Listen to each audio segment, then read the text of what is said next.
ಇದು ನಿನ್ನ ಥರನೇ ಐತೆ. ಇದು ನಾನು, ಇದು ನೀನು,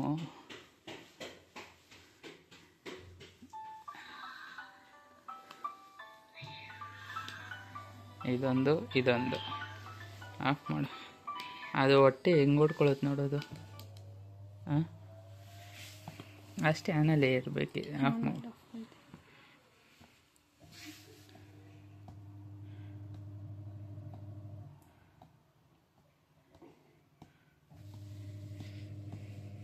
ಇದಾಯ್ತಾ? ಇದು ಸೇಮ್ ನಿನ್ನ ಥರದ್ದೇ, ಮೂತಿಯೆಲ್ಲ ಇದೆ. ಸೌಂಡ್ ಬೇರೆ ಮಾಡ್ತಾಯಿತ್ತು ನಿನ್ನ ಥರದ್ದೇ. ಇದು ನಾನು ಡ್ರ್ಯಾಗನ್, ವಿಂಗ್ಸ್ ಎಲ್ಲ ಐತೆ. ಇದೇನದು? ಹೋಗಲಿ, ಅದಕ್ಕೆ ಹಗ್ಗ ಹಾಕ್ಬಿಟ್ಟು ಕೊಟ್ಬಿಟ್ರೆ ಮಗು ಇಟ್ಕೊಂಡು ಹೋಗುತ್ತೆ. ಅದೇನದು?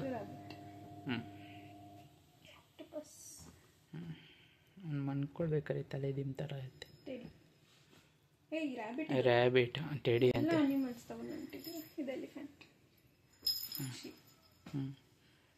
ಅದನ್ನ ಎತ್ತಿಕೊಂಡ್ಬಿಟ್ಟಿದ್ಯಾ? ಇದೇನೆ ನನ್ನ ಮಗಂಗೆ ಅಂತ ಎತ್ಕೊಬಂದಿಟ್ಟು ನೋಡಿ.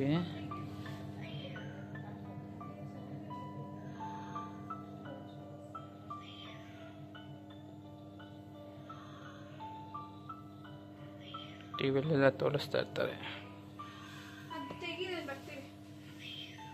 ಮುಟ್ಟೋದು ಏನು ಚೆನ್ನಾಗಿರುತ್ತೆ ನೋಡಿದ್ದು. ಇಷ್ಟು ಐಟಮು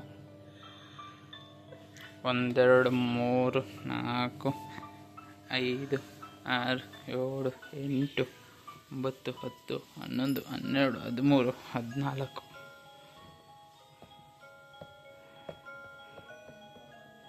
ಇನ್ನೊಂದು ಟೆಡಿ ತೊಗೊಂಡಿದ್ದೆ, ಇದರಲ್ಲಿ ಹಿಂಗೆ ಹೊಡೆಯೋದು ವರ್ಕ್ ಆಯ್ತಿರಲಿಲ್ಲ ಅವನ ಹತ್ರ.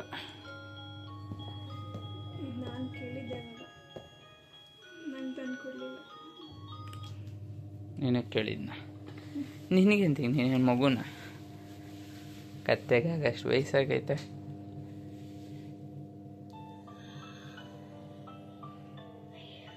ಕರ್ಕೊಬರಿ ಅವನ್ನ.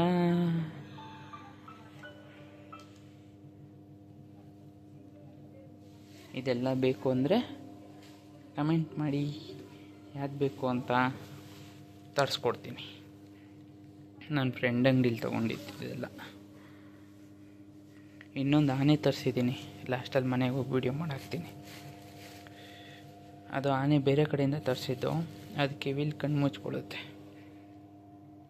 ತಂದರೆ ಹಾಳು ಮಾಡ್ಬಿಡ್ತಾಳೆ. ಅದಕ್ಕೆ ತಂದಿಲ್ಲ. ಆನೆ ತಂದು ಕೊಟ್ಟರೆ ಹಾಳು ಮಾಡ್ಬಿಡ್ತಾಳೆ ಅಂದ್ಬಿಟ್ಟು ತಂದು ಕೊಟ್ಟಿಲ್ಲ. ಅದು ಚೆನ್ನಾಗಿರ್ತದೆ.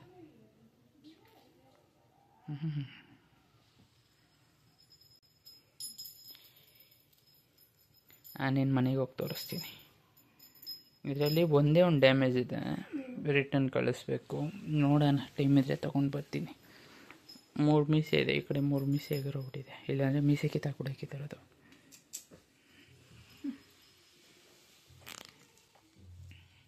ಇಷ್ಟಕ್ಕೆಲ್ಲ ಎಷ್ಟಾಗಿರ್ಬೋದು? ಇಷ್ಟಕ್ಕೆಲ್ಲ ಎಷ್ಟಾಗಿರ್ಬೋದು?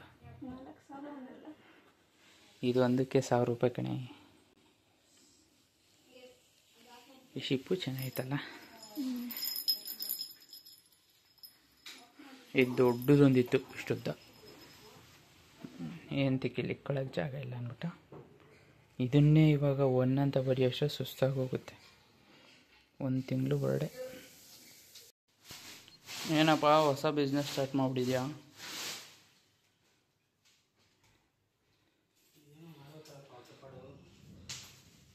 ಹೇಳಿ ಇನ್ನೊಂದ್ಸತಿ.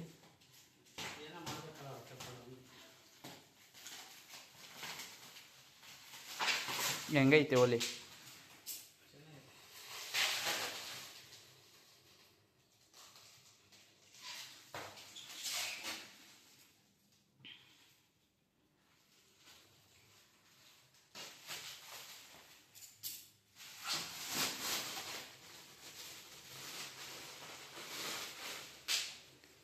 ಕಿತ್ತಾಕದು ಬಾಕ್ಸ್ ತರಲೇಬೇಕು.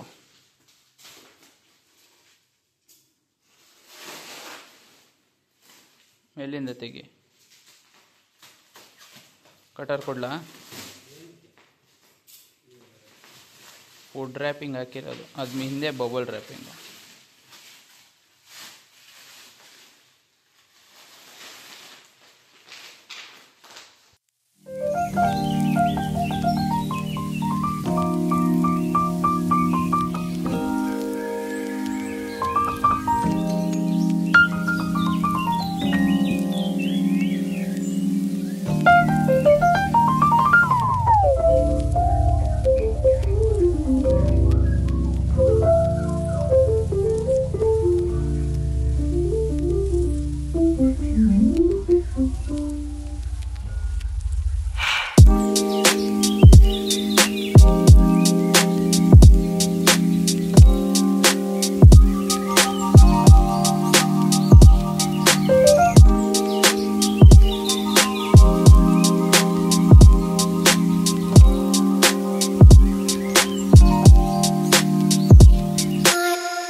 ಹಾಯ್, ಎಲ್ಲರಿಗೂ ನಮಸ್ಕಾರ. ಇವತ್ತು ಒಂದು ಸ್ವಲ್ಪ ಐಟಮ್ ತಂದಿದ್ವಿ. ಈವೆಂಟ್ಸ್ಗೆ ನಾನು ರೆಂಟಲ್ಲೋ ಅದು ಇದು ತೊಗೊತಿದ್ದೆ. ಸ್ವಲ್ಪ ದಿನ ಒಂದು ಸ್ವಲ್ಪ ಕಾಸು ಕೂಡಿಕ್ಕಿ ನಾನೊಂದು ಸ್ವಲ್ಪ ಐಟಮ್ ತಂದೆ. ನಾನು ಅಪ್ಪ ಎಲ್ಲ ಹೋಗಿ ತೊಗೊಬಂದಿದ್ದು. ನೀವು ವಿಡಿಯೋದಲ್ಲಿ ನೋಡ್ತಾ ಇರ್ಬೋದು, ಸತಿ ವಿಡಿಯೋ ಎಲ್ಲ ಹಾಕಿದ್ದೆ. ಅದರಲ್ಲಿ ಒಂದು ಸ್ವಲ್ಪ ಐಟಮ್ನು ನನಗೆ ತುಂಬ ರೀಸನಬಲ್ ಪ್ರೈಸಲ್ಲಿ ಸಿಕ್ತು. ಆದ್ದರಿಂದ ಒಂದು 3-4-5 ಬಟರ್ಫ್ಲೈ ಈವೆಂಟ್ಸ್ಗೆ ಏನೇನು ಬೇಕು ಎಲ್ಲ ಥರ ಐಟಮ್ಸ್ಗಳು ತುಂಬ ಕಮ್ಮಿಗೆ ಸಿಕ್ತು.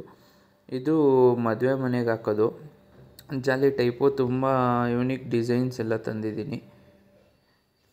ಇದು ಹಿಂಗೆ ನೋಡ್ತಾ ಇದ್ದೀರಾ, ಅದೊಂಥರ ಫುಲ್ ಲೈಟ್ ಬರುತ್ತೆ. ಅದು ಓಪನ್ ಆಗುತ್ತೆ, ಒಂಥರ ವಾಸ್ ಥರ ಕಾಣಿಸುತ್ತದು. ಅದೊಂದಷ್ಟು ಬುಕ್ ಮಾಡಿದ್ವಿ. ಅದಾದಮೇಲೆ ಬಟರ್ಫ್ಲೈ ಬುಕ್ ಮಾಡಿದ್ದೆ. ಎಂತಕ್ಕೆಂದರೆ ಬಟರ್ಫ್ಲೈ ಡಿಸೈನ್ ಇವಾಗ ತುಂಬ ಯೂನಿಕ್, ತುಂಬ ಜಾಸ್ತಿ ಜನ ಕೇಳ್ತಾರೆ. ಆದ್ದರಿಂದ ಬಟರ್ಫ್ಲೈಸ್ ಒಂದಷ್ಟು ಬುಕ್ ಮಾಡಿದ್ದೆ. ಅಪ್ಪನೂ ನೋಡ್ತಾಯಿದ್ರು. ಐಟಮ್ಗಳು ಕರೆಕ್ಟಾಗಿ ಬಂದಿದೆಯಾ ಅಂತ ನೋಡಬೇಕು. ಒಂದು ಐಟಮ್ ಡ್ಯಾಮೇಜ್ ಆಗೋಗಿತ್ತು, ಅದನ್ನು ತಿರ್ಗಾ ವಾಪಸ್ ರಿಟರ್ನ್ ಮಾಡಿ. ನೀವೆಲ್ಲ ಬಂದಾಗ ಚೆಕ್ ಮಾಡ್ಕೊಂಡಿಲ್ಲ ಅಂದರೆ ತುಂಬ ವೇಸ್ಟಾಗಿ ಹೋಗುತ್ತೆ. ಆದ್ದರಿಂದ ನನಗೆ ಏನೇನು ಬಂದಿತ್ತು, ಏನೇನು ಬಂದಿರಲಿಲ್ಲ ಓಪನ್ ಮಾಡಿ ಫಿಟ್ ಮಾಡಿ ಎಲ್ಲ ಚೆಕ್ ಮಾಡ್ತಾಯಿದ್ದೆ. ಅಪ್ಪನೂ ಆಮೇಲೆ ಕೂತ್ಕೊಂಡು ಹೆಲ್ಪ್ ಮಾಡ್ತಾಯಿದ್ರು. ಫಸ್ಟು ದೊಡ್ಡ ದೊಡ್ಡ ಐಟಮ್ ಎಲ್ಲ ನಾನೇ ಚೆಕ್ ಮಾಡಿದೆ. ಎಂತಕ್ಕೆಂದರೆ ಮೆಲ್ಲಗೆ ಫಿಟ್ ಮಾಡಬೇಕು, ಅದ್ರದ್ದು ಹೆಂಗೆ ಫಿಟ್ ಮಾಡಬೇಕು ಅಂತೆಲ್ಲ ಗೊತ್ತಿರಬೇಕು. ಸುಮ್ಮನೆ ಎರೆಬೇರಿ ಫಿಟ್ ಮಾಡಿಬಿಟ್ರೆ ಕಟ್ಟಾಗಿ ಹೋಗುತ್ತೆ. ಅದರಿಂದ ಎಲ್ಲ ಚೆಕ್ ಮಾಡಿಕೊಂಡು ಫಿಟ್ ಮಾಡಿ ನಾನು ಒಂದು ಸ್ವಲ್ಪ ಚೆಕ್ ಮಾಡಿದ್ನಲ್ಲ, ಅದು ವೆಯ್ಟ್ ಬರುತ್ತೆ, ಹೆಂಗೆ ನಿಂತ್ಕೊಳ್ಳೋದು ಏನು ಎಲ್ಲ ಚೆಕ್ ಮಾಡ್ತಾಯಿದ್ದಾಗ ಒಂದು ಸ್ವಲ್ಪ ಯೋಚನೆ ಬಂತು, ಇದನ್ನು ಯಾಕೆ ತೊಗೋಬಾರ್ದು ಅಂತ ಇದ್ದಿದ್ದು. ಎಂತಕ್ಕೆಂದರೆ ನಮ್ಮದು ಇವಾಗ ಮನೆಯೆಲ್ಲ ಚೇಂಜ್ ಮಾಡಬೇಕು ಮತ್ತು ಎಲ್ಲ ಮಾಡಬೇಕಲ್ಲ. ಆಮೇಲೆ ಒಂದು ಸ್ವಲ್ಪ ನಾನು ಒಂದು ಕಮ್ಮಿ ಬಜೆಟಲ್ಲಿ ಅಂಗಡಿ ಎಲ್ಲ ಹುಡುಕ್ತಾಯಿದ್ದೆ. ಒಂದು ಕಡೆ ಅಂಗಡಿ ನೋಡಿದ್ದೀನಿ. ನಿಮ್ಮ ಮುಂದೆ ಅಂಗಡಿ ಚೆನ್ನಾಗಿದೆಯಲ್ವ ಅಂತ ನೀವೇ ಹೇಳಿ. ಅಂಗಡಿ ನೋಡಿದ್ದೀನಿ, ಅದರಿಂದ ಐಟಮ್ಗಳು ಬೇಕಾಗುತ್ತೆ ಅಂದ್ಬಿಟ್ಟು ಅಂಗಡಿಗೆ ಅಂದ್ಬಿಟ್ಟು ಐಟಮ್ ತರಿಸಿದ್ದೀನಿ. ಎಲ್ಲರೂ ನಾನು 3000 ರೂಪೀಸ್ ಹೇಳಿರೋ ಫೋಟೋಸು ಹಾಕಿದ್ದೀನಿ ಡೆಕೋರೇಷನ್ದು. ಆಮೇಲೆ ಬಂದ್ಬಿಟ್ಟು ಕಮೆಂಟ್ ಹಾಕ್ತಾರೆ, 10-15 ಸಾವಿರ ರೂಪಾಯಿ ಇವೆಂಟ್ಗಳನ್ನ ನೀವು 3000 ರೂಪಾಯಿಗೆ ಮಾಡಿಕೊಡಿ. ಎಲ್ಲನೂ 3000 ರೂಪಾಯಿ ಕೊಡ್ತೀನಿ ಅಂದ್ರಲ್ಲ. ಎಲ್ಲನೂ 3000 ರೂಪಾಯಿ ಕೊಡೋಷ್ಟ್ರೆ ಆಗಲ್ಲ. ಬೇಕು ಅಂತ ಒಂದಷ್ಟು ಜನ ಬಂದು ಮೆಸೇಜ್ ಹಾಕಿದ್ದಾರೆ. ಒಂದಷ್ಟು ಜನ ಕ್ಲೀನಾಗಿ ಆರ್ಡರು ಕೊಟ್ಟಿದ್ದಾರೆ. ಏನಂದರೆ ಕ್ಲೀನಾಗಿ ವೀಡಿಯೋ ನೋಡಲ್ಲ, ವೀಡಿಯೋನ ಪ್ರಾಪರಾಗಿ ನೋಡಿರೋರು ಕ್ಲೀನಾಗಿ ಮೆಸೇಜ್ ಮಾಡಿದ್ದಾರೆ. ವೀಡಿಯೋನೇ ನೋಡದೇ ಇರೋರು ಏನೇನು ಮೆಸೇಜ್ ಹಾಕ್ತಾರೆ ಅಂದರೆ, ನಮ್ಮಪ್ಪ ಯಾವಾಗಲೂ ಅಡ್ಡ ಬಂದುಬಿಡ್ತಾರೆ. ಎಂತಕ್ಕೆಂದರೆ ಗೊತ್ತಾಗಲ್ಲ ಪಾಪ. ಆಮೇಲೆ ತಿರ್ಗಾ ಇನ್ನೊಂದು ಸತಿ ತೋರಿಸ್ದೆ. ಏನಂದರೆ ವೀಡಿಯೋನ ನೋಡಿ, ನಾನೇನು ಮಾಡಿಕೊಡಲ್ಲ ಅಂತೇನಿಲ್ಲ, ಕಮ್ಮಿ ಮಾಡಿಕೊಡ್ತೀನಿ. ಇನ್ನೊಬ್ಬರು ಕಸ್ಟಮರು ಗಣೇಶ ಹಬ್ಬಕ್ಕೆ ಒಂದು ಕೇಳಿದರು, ಓಕೆನಾ, ಬ್ಯಾಕ್ ಡ್ರಾಪು. ಇಲ್ಲಿಂದ ಟ್ರಾನ್ಸ್ಪೋರ್ಟೇಷನ್ ಚಾರ್ಜ್ ಆಗುತ್ತೆ. ಅವ್ರ ಮನೆಗೆ. ಫ್ಲವರ್ಸ್ ರೇಟ್ ಇದೆ, ಡೆಕೋರೇಷನ್ ಮಾಡಬೇಕು, ಹುಡುಗರಿಗೆ ಸಂಬಳ ಕೊಡಬೇಕು. ನಾನು ಹೇಳಿರೋದೇ ಬೇರೆಯವ್ರಿಗೆ. ಸ್ಟಾರ್ಟಿಂಗ್ ನಾನು ಮಾಡಿದ್ದೆಲ್ಲ 7,000, 8,000, 9,000, 10,000. ಇವಾಗ ನಾನು ಚಾರ್ಜಸ್ ಮಾಡ್ತಾ ಇರೋದೇ 6,000, 7,000 ಆ ಥರ. 14,000 ರೂಪಾಯಿ ಡೆಕೋರೇಷನ್ನ 8,000 ರೂಪಾಯಿಗೆ ಹೇಳಿದ್ರೆ, ಓಹ್ ನೀನು ಭಾರಿ ದುಬಾರಿಯಪ್ಪ. ನಾನು ಅದನ್ನೇ ನಾನು ಹಂಗೆ ಫ್ರೆಂಡ್ಸು ಕಳಿಸ್ಬಿಟ್ಟು ಎಷ್ಟು ಚಾರ್ಜ್ ಮಾಡ್ತೀವಿ ಅಂದರೆ, ಹಬ್ಬದ ದಿವಸ ನಾನು ಆರ್ಡ್ರೇ ತೊಗೊಳ್ಳಲ್ಲ ಗುರು ಮಚ್ಚ ಅಂತಲೂ ಹೇಳ್ತಾರೆ. ಎಂತಕ್ಕೆ ಅಂದರೆ ಚಿಕ್ಕ ಹುಡುಗರು ಎಷ್ಟೊಂದು ಜನ ಸ್ಟಾರ್ಟ್ ಮಾಡಿದ್ದಾರೆ. ಎಲ್ಲರೂ ಸ್ಟಾರ್ಟ್ ಮಾಡಿದ್ರೆ ಒಳ್ಳೆಯದು. ಆದರೆ ಏನು ಗೊತ್ತಾ, ಪ್ರೈಸಸ್ ಯಾರೇನು ಕಮ್ಮಿ ಕೊಡ್ತಾಯಿಲ್ಲ, ಯಾರಿಗೇನು ಫ್ರೀಯಾಗೂ ಬರೋಲ್ಲ. ನಾವು ಮಾಡೋ ಕೆಲಸಕ್ಕೆ ನಾವು ಕಾಸು ಕೇಳ್ತಾಯಿದ್ದೀವಿ. ಅದರಲ್ಲೂ ಹೇಳ್ತಾಯಿದ್ದೀನಿ, 1,000, 1,500 ಸಿಗೋಂಗೆ ನಾನು ಮಾಡ್ತಾಯಿರೋದು. 5,000, 6,000 ಸಿಗೋಂಗೇನು ನಾನು ಚಾರ್ಜಸ್ ಮಾಡ್ತಾಯಿಲ್ಲ. ಎಲ್ಲರೂ ಅಂದ್ಕೊತಾರೆ ಓ ದುಬಾರಿ. ನನಗೆ ಬರೋದ್ರಲ್ಲಿ ಕಮ್ಮಿ ಮಾಡ್ತಾಯಿದ್ದೀನಿ. ಬೇರೆಯವ್ರ ಥರ ನಾನು ಜಾಸ್ತಿನೂ ಮಾಡ್ತಾಯಿಲ್ಲ, ಮಾಡೋದು ಇಲ್ಲ. ನಿಮ್ಗೆ ಏನೇ ಡೆಕೋರೇಷನ್ ಬೇಕಾಗಿದ್ರು ಕಾಂಟ್ಯಾಕ್ಟ್ ಮಾಡಿ, ಬೆಸ್ಟ್ ಪ್ರೈಸಲ್ಲಿ ಮಾಡ್ಕೊಡ್ತೀನಿ. ನನ್ನ ಹತ್ರ ಪ್ರೈಸ್ ಕೇಳಿ, ಬೇರೆಯವ್ರ ಹತ್ರ ಪ್ರೈಸ್ ಕೇಳಿ ನನಗೆ ಆರ್ಡರ್ ಕೊಡಿ, ಅದು ಹೇಳ್ತಾಯಿದ್ದೀನಿ. ಅದು ಮೆಸೇಜು ಮಾಡಿ ಎಷ್ಟು ಕಮ್ಮಿ ಕೊಡ್ತಾರೆ. ಬಾಯಲ್ಲಿ ಮಾತ್ರ ಹೇಳ್ಬೇಡಿ, ಅವ್ರ ಹತ್ರ ಕೇಳಿರೋ ಮೆಸೇಜ್ನ ಸ್ಕ್ರೀನ್ಶಾಟ್ ಕಳಿಸಿ ನನಗೆ ಏನು ಗೊತ್ತಾ, ಬಾಯಲ್ಲಿ ಹೇಳ್ತಾರೆ 2,000 ರೂಪಾಯಿಗೆ ಮಾಡ್ತಾನಪ್ಪ. 2,000 ರೂಪಾಯಿಗೆ ಯಾರೂ ಮಾಡಲ್ಲ ಮೇಡಮ್.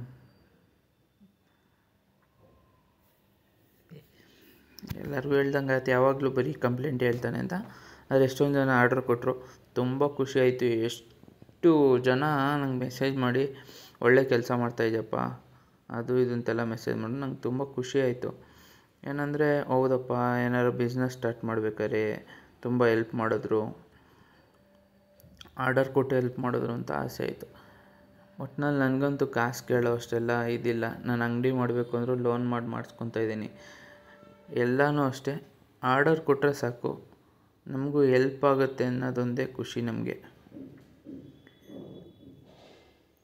ಇರೋದ್ರಲ್ಲಿ. ಇವಾಗ ಒಂದು ಸ್ವಲ್ಪ ನಾನು ಬಿಸ್ನೆಸ್ ಎಲ್ಲ ಮಾಡಿದ್ರೆ ಒಂದು ಸ್ವಲ್ಪ ಏಂತಕರ ಆಗುತ್ತೆ ಮಗುಗೆ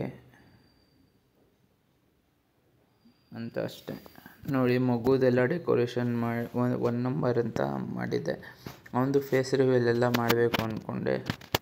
ಆದರೆ ಒಂದು ಸ್ವಲ್ಪ ನಾನು ಯೋಚನೆ ಮಾಡಬೇಕು. ಅವ್ರ ಕಡೆ ಎಲ್ಲರನ್ನೂ ಕೇಳಿ ಮಾಡಿ ಹಾಕಬೇಕು. ಸುಮ್ಮನೆ ಹಾಕ್ಬಿಟ್ರೆ ಅವನಿಗೂ ದೃಷ್ಟಿ ಆದರೆ ಹಾಸ್ಪಿಟ್ಲಿಗೆ ಮೊನ್ನೆನೂ ಕರ್ಕೊಂಡೋಗಿ ವ್ಯಾಕ್ಸಿನೇಷನ್ ಎಲ್ಲ ಹಾಕಿದ್ವಿ. ಆದ್ದರಿಂದ ಸ್ವಲ್ಪ ಯೋಚನೆ ಮಾಡಿ 3 ತಿಂಗಳು 3.5 ತಿಂಗಳಿಗೇನೋ ತೋರಿಸ್ಕೊಳ್ಳಪ್ಪ ಅದು ಇದು ಅಂತಾಯಿದ್ರು. ನಾನು ಅದಕ್ಕೇ ಆಯ್ತಪ್ಪ, ನಾವು ಏನು ಇವಾಗ ಇರೋ ಕೆಲಸ ಮಾಡ್ಕೊಂಡೋದ್ರೆ ಸಾಕು ಅಂದ್ಬಿಟ್ಟು ಟೆನ್ಷನ್ ಮಾಡ್ಕೊಂಡಿಲ್ಲ. ಒಟ್ಟಿನಲ್ಲಿ ನಾನು ಹಾಕೋ ಟೈಮಲ್ಲಿ ಹಾಕ್ತೀನಿ. ಹಾಕಿದಾಗ ನೀವು ಒಂದು ಕಮೆಂಟ್ ಹಾಕಿ, ಅಮ್ಮನ ಥರ ಇದ್ದರೆ ಕಮೆಂಟ್ ಹಾಕಿ, ಯಾರು ತದ ಇದ್ದಾನೆ ಅಂತ ಕಮೆಂಟ್ ಹಾಕಿ, ಆಮೇಲೆ ಅಮ್ಮನ ಥರ ಇದ್ದರೆ ಮಾತ್ರ ಕಮೆಂಟ್ ಹಾಕಿ ಅಂದಂಗೆ ಆಗಿಬಿಡುತ್ತೆ. ವಿಡಿಯೋ ಇಷ್ಟ ಆಗಿದ್ದರೆ ಸಬ್ಸ್ಕ್ರೈಬ್ ಮಾಡ್ಕೊಳ್ಳಿ. ಏನಾದ್ರು ತಪ್ಪಾಗಿದ್ದರೆ ಅನ್ಫಾಲೋ ಮಾಡಿ. ಎಷ್ಟೊಂದು ಜನ ಬೇಕು ಅಂದಾಗ ಮಾತ್ರ ಫಾಲೋ ಮಾಡ್ತಾರೆ. ನಾನು ಕೇಳಿದ್ದೊಂದೇ, ಅನ್ಫಾಲೋ ಮಾಡಿ, ಸುಮ್ಮನೆ ಫಾಲೋ ಮಾಡಿ. ಏನಂದರೆ ಇಷ್ಟ ಇದ್ದರೆ ಮಾತ್ರ ಫಾಲೋ ಮಾಡಿ, ನೋಡಿ ವೀಡಿಯೋನ. ನಾನು ಏನೋ ಬ್ಯಾಕ್ ಟು ಬ್ಯಾಕ್ ವೀಡಿಯೋಸ್ ಯಾವುದೂ ಆಗ್ತಾಯಿಲ್ಲ. ತಿಂಗಳಲ್ಲಿ 3-4 ವೀಡಿಯೋ ಆಗ್ತಾಯಿರೋದು. ಎಂತಕ್ಕೆ ಅಂದರೆ ಬೇಜಾರಾಗಬಾರ್ದು ಅಂತ. ನನಗೂ ವೀಡಿಯೋ ಏನು ಮಾಡಬೇಕು ಅಂತ ಗೊತ್ತಾಗದೇ ಇರೋದ್ರಲ್ಲಿ ಒಂದು ಸ್ವಲ್ಪ ವೀಡಿಯೋ ಹಾಕ್ತಾಯಿದ್ದೀನಿ. ಫಸ್ಟ್ ಆದರೆ ಖುಷಿಯಿಂದ ಮಾಡೋಕ್ಕೆ ನಮ್ಮ ಅಮ್ಮ ಇರ್ತಾಯಿದ್ರು, ಇವಾಗ ಯಾರೂ ಇಲ್ಲ. ಆದ್ದರಿಂದ ಎಷ್ಟು ಬೇಕೋ ಅಷ್ಟೇ ನಾನು ಮಾಡೋಕ್ಕಾಗೋದು. ಅದರಲ್ಲೂ ಒಂದು ಸ್ವಲ್ಪ ಸಬ್ಸ್ಕ್ರೈಬ್ ಮಾಡಿಕೊಂಡು ಒಂದು ಸ್ವಲ್ಪ ಅನ್ಸಬ್ಸ್ಕ್ರೈಬ್ ಮಾಡ್ತೀರಾ. ವೀಡಿಯೋನೂ ಅಷ್ಟೇ ಕಷ್ಟಪಟ್ಟೇನು ಇದೇನಿಲ್ಲ. ಸ್ವಲ್ಪ ಎಷ್ಟು ನೋಡಿದ್ರೂ ನಂಗೆ ಖುಷಿ, 1000 ನೋಡಿದ್ರೂ ಖುಷಿ.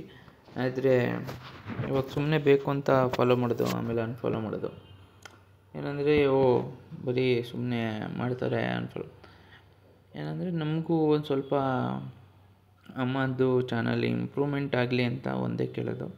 ವಿಡಿಯೋ ಇಷ್ಟ ಆಗಿದ್ದರೆ ಸಬ್ಸ್ಕ್ರೈಬ್ ಮಾಡ್ಕೊಳ್ಳಿ. ನಾನು ಶಾಪ್ ಮಾಡಿದ್ದೀನಿ. ನಾನು ಒಂದು ಸ್ವಲ್ಪ ಮನೆಯೆಲ್ಲ ಮಾಡೋದನ್ನ ತೋರಿಸ್ತೀನಿ. ಹುಡುಕ್ತಾಯಿದ್ದೀವಿ, ಮನೆ ಸಿಕ್ಕಿಲ್ಲ. ಏನಂದರೆ ನಮ್ಮ ಬಜೆಟ್ಗೆ ಇಲ್ಲ. ಆದ್ದರಿಂದ ಅದು ರೆಂಟ್ಗೆ ಹೋಗೋಣ ಅಂದರೆ ಇಲ್ಲಿ ಇವಾಗ ಶಾಪ್ ಬೇರೆ ಮಾಡಿದ್ದೀನಿ, ರೆಂಟ್ಗೂ ಹೋಗೋಕ್ಕಾಗ್ತಾಯಿಲ್ಲ. ಆದ್ದರಿಂದ ನೋಡೋಣ, ಲೀಸ್ಗೆ ಟ್ರೈ ಮಾಡ್ತೀನಿ. ಎಂತಕ್ಕೆ ಅಂದರೆ 2 ಕಡೆ 3 ಕಡೆ ಕಟ್ಟೋಕ್ಕಾಗಲ್ಲ.